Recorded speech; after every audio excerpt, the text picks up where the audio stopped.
Could this be the worst flats in London? Come with me and take a look. Last year, like many people my age, I was flat hunting, and I came across this absolute gem, which could have been the worst deal on the market. Months later, I found out that Poppy, my Invert co-host, is the poor sod that actually moved in. Let's go in for tea and find out how a century of government mismanagement is to blame. Hello, welcome to my crib. Come through. Let's take a look. Come into my bedroom first. This is the main master bedroom. This is supposed to be the master bedroom. I mean, like, you can tell it's not finished. There is like some kind of mechanical drawing on the wall. You can't open the window. And the biggest bugbear for me, unfortunately, is this. It's not a wardrobe, it's a heat pump. Oh! Yeah, and at 3 AM it turns on. So that's bedroom one, that's bedroom one, yeah.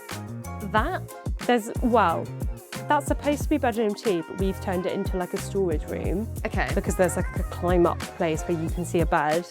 And I'm gonna have to take you back out if you want to see where the third bedroom is. So the third bedroom isn't even in the flat? No, it's not in the flat. This is what I remember when I came here. So because I live in the primary bedroom, I'm paying £1,200 a month, which is a lot of money. I understand it's Brixton, so it's quite central.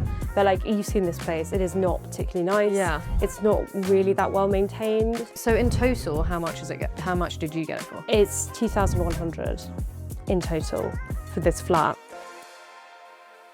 Young people like us can't afford a decent place to live in Britain. Here's why. Housing and land ownership obviously has a really big history. But the reason why so many of us find ourselves in shoebox new builds or crap shared flats is because of a government decision to control who builds what.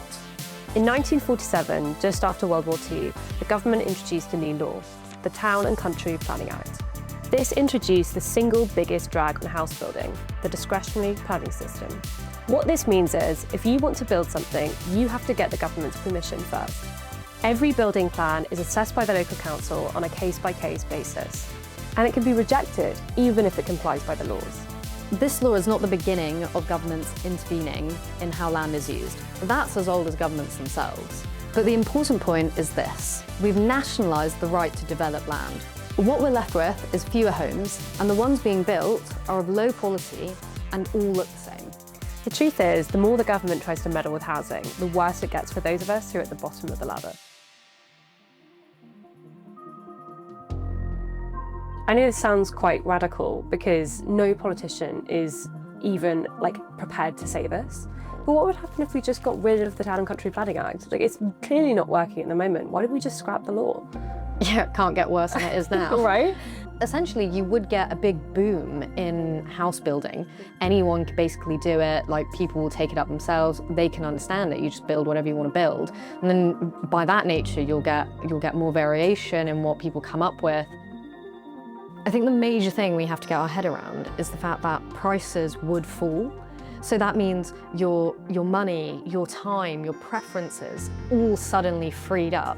And that in itself is such a bizarre concept for anyone now, just because we're not accustomed to that. We've grown up in a society, in a world, where prices only go up. If we do get rid of the Town and Country Planning Act, it would probably mean places like London, Manchester, Oxford, they're going to grow because that's where the jobs are. And you won't just have to buy housing from like a massive developer. Yeah. He's the only person who can actually deal with this hyper-regulated system. So smaller developers will actually be more inclined to actually get involved, and you will be able to have more house building companies because they won't have the added cost of dealing with all the admin and following the rules and regulations and understanding it. And then also there'll be more competition between them, and that will naturally drive down prices anyway. And I think it's really key when we talk about like these really horrifically ugly properties that people try and scaremonger over the Town and Country Planning Act. Some of the most disgusting buildings that I see in London, they are not being built by individuals. They are being waved through by the state, by council members who have like a certain agenda of the buildings they want to have built, and you have no control. There is no way under the current system for you to stop that from happening. Also, what's really funny is that when you have, when you have a society, if you like say you're on a road, you don't want to arrive there, build some monstrous looking property to make all your neighbours hate you. You're going to want to live somewhere beautiful. Yeah. You're not going to want to build a massive middle finger shaped house in the middle of a street. That's not how human Or I beings mean, actually if that's are. your preference anyway, you could, I'm sure, because everyone has the freedom to build whatever they want, you can find the area where that's You can find a acceptable. community of people like you. Accept you. You can find somewhere maybe kind of empty where you can build your monstrous house. We're going to be having a lot more conversations like this on Invert. Join us for more regular programming and the Poppy and Joanna show, which will run weekly starting soon.